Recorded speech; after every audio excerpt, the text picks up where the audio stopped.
بسم اللہ الرحمن الرحیم۔ معزز خاتون حضرات، السلام علیکم ورحمۃ اللہ وبرکاتہ۔ میرا اور آپ کا یہ ایمان ہونا چاہیے کہ قرآن کا ایک حرف بھی زائد نہیں۔ سوال یہ ہے کہ آج کی آیت مبارکہ تکرار کے ساتھ کیوں آئی؟ یہ آیت مبارکہ ہے سورۃ الشعراء کی 110، جبکہ 108ویں آیت مبارکہ انہی الفاظ کے ساتھ گزر چکی۔ اسی پر آج ہم بات کریں گے کہ اس آیت مبارکہ کا تکرار کیوں، لیکن معمول کے مطابق پہلے آیت مبارکہ کی تلاوت۔ اعوذ باللہ السمیع العلیم من الشیطان الرجیم۔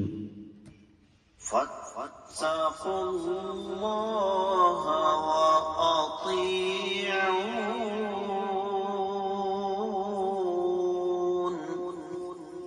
فاتقوا اللہ وأطیعون۔ معزز خاتون حضرات، آپ نے سماعت فرمایا کہ یہ آیت مبارکہ 19ویں پارے کی سورۃ الشعراء کی 110ویں ہے۔ لفظی ترجمہ اس لیے نہیں کروں گا کہ پہلے ہو چکا ہے۔ سیدنا نوح علیہ السلام نے اپنی قوم سے مخاطب ہو کر یہ فرمایا کہ پس تم اللہ تعالیٰ سے ڈرو اور میری فرما برداری کرو۔ امام ابن کثیر رحمۃ اللہ علیہ نے اس آیت مبارکہ کے بارے میں کچھ بھی ارشاد نہیں فرمایا، لیکن مفسرین کرام اس آیت مبارکہ کے حوالے سے بہت کچھ بیان فرماتے ہیں۔ مثال کے طور پر حافظ صلاح الدین یوسف رحمہ اللہ نے اس آیت مبارکہ کے بارے میں فرمایا کہ یہ آیت مبارکہ تاکید کے طور پر بھی ہے اور الگ الگ سبب کی بنا پر بھی۔ پہلے اطاعت کی دعوت امانت داری کی بنیاد پر تھی، اور اب یہ دعوت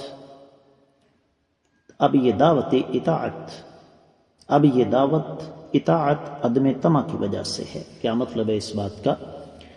کہ سیدنا نوح علیہ السلام نے ان الفاظ کے ذریعے اپنی قوم کو مخاطب کر کے یہ فرمایا کہ لوگو، میں تمہیں جس چیز کی طرف بلا رہا ہوں، تمہیں اللہ تعالیٰ نے عقل، فہم، ادراک اور شعور جیسی نعمتوں سے نوازا ہے، تو ان نعمتوں کو استعمال کرتے ہوئے سوچو کہ کیا مجھے تم سے کوئی لالچ ہے؟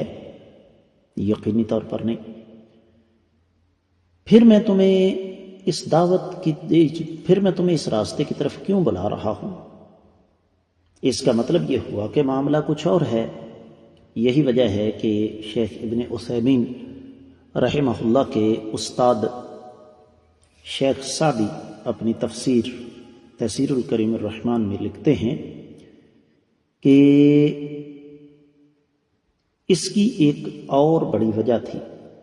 فاتقوا اللہ وأطیعون، یہاں اس بات کی طرف اشارہ ہے کہ چونکہ سیدنا نوح علیہ السلام کی دعوت کا دورانیہ 950 سال ہے، تو اس لیے یہ بات سیدنا نوح علیہ السلام نے اپنی قوم کو بار بار سمجھائی۔ امام قرطبی کے نزدیک یہ تاکید ہے، جبکہ دیگر مفسرین کرام دور کی کوڑی لائے ہیں۔ وہ فرماتے ہیں کہ یہاں پر سیدنا نوح علیہ السلام نے اپنی قوم کو تیسری مرتبہ اللہ تعالیٰ سے ڈرنے کا حکم دیا،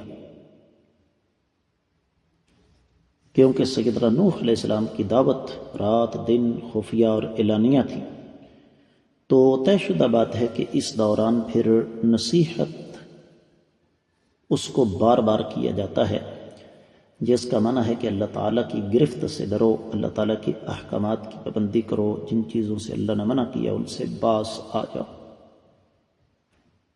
تو اہل علم یہ فرماتے ہیں، خاص طور پر وحات و تفسیر میں لکھا ہے کہ پہلے فرمایا کہ میں تمہارا اپنا ہوں، کوئی بیگانہ نہیں ہوں، گویا کہ تم اللہ تعالیٰ سے کیوں نہیں ڈر رہے، میری مخالفت کیوں کرتے ہو، جبکہ میں تم میں سے ہوں، تمہاری طرف اللہ کا بھیجا ہوا رسول ہوں۔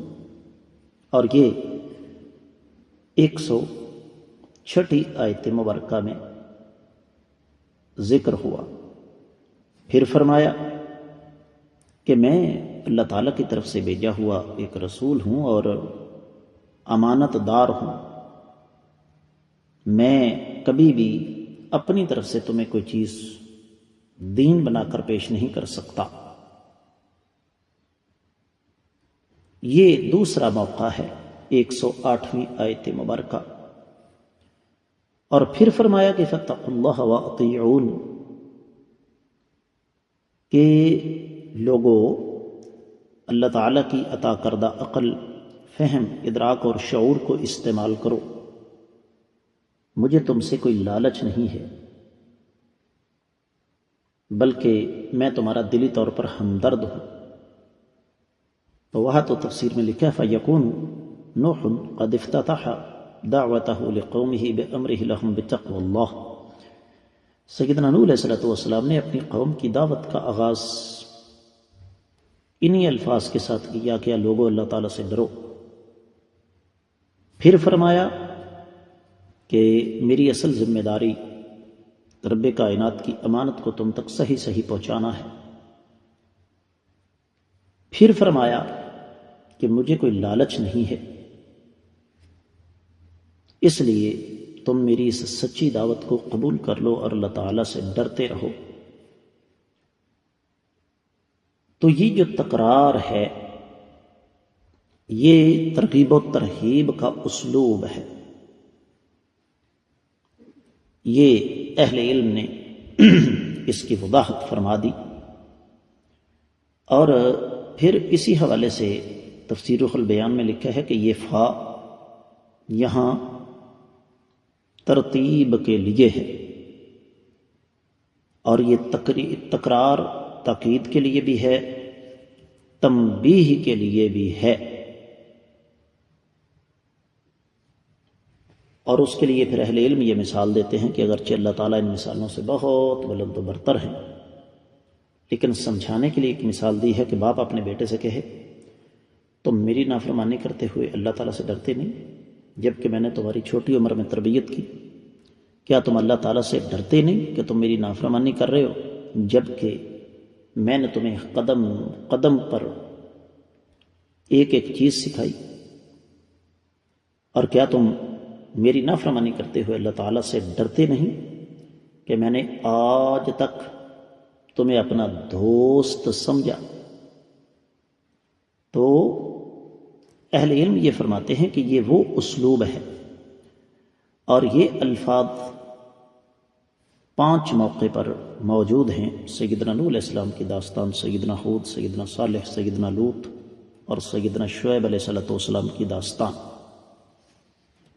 اور ہر موقع پر یہ آیت مبارکہ اسی وجہ سے دہرائی گئی، لوگوں کو تنبیہ کرنے کے لیے، اور ساتھ ساتھ قرآن مجید کا اعجاز ظاہر کرنے کے لیے کہ تمام انبیاء علیہ السلام کی دعوت اور اس کا ہدف ایک اور اس کا طریقہ بھی ایک، کہ وہ اپنی اپنی قوموں سے کسی قسم کا کوئی لالچ نہیں رکھتے تھے، دنیاوی طور پر ان کو کوئی طمع نہیں تھا، بلکہ ان کا اجر تو اللہ تعالیٰ کے ہاں پکا تھا۔ تو یہ جو اللہ تعالی رب العزت نے سیدنا نوح علیہ السلام کی زبان سے الفاظ ادا کروائے فاتقوا اللہ واطیعون، یہ دراصل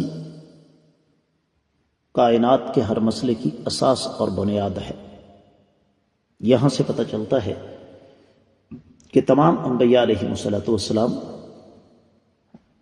ایک راستے پر تھے، سب کی دعوت بنیادی طور پر ایک ہی تھی کہ اللہ تعالیٰ کی توحید اور اپنے اپنے وقت کے نبی کی اتباع اور پیروی۔